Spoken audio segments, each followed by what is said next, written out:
Hey guys, welcome to our channel. In today's video we are gonna unbox MI curved gaming monitor 34-inch. I have already opened and tested in the shop before bringing home to make sure everything alright. Then I put it back onto its cartoon and brought home for unboxing. Let's open the box and see what we got inside. Let's open the box now. What we got.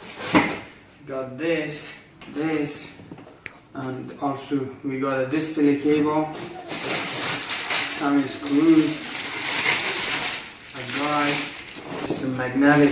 First of all, let's assemble this. Put this here, and here's a screw. You can tie this by hand or by screw. Now I'm gonna just keep it in place, and here we got a Xiaomi curved monitor. Let's go. Put it on here.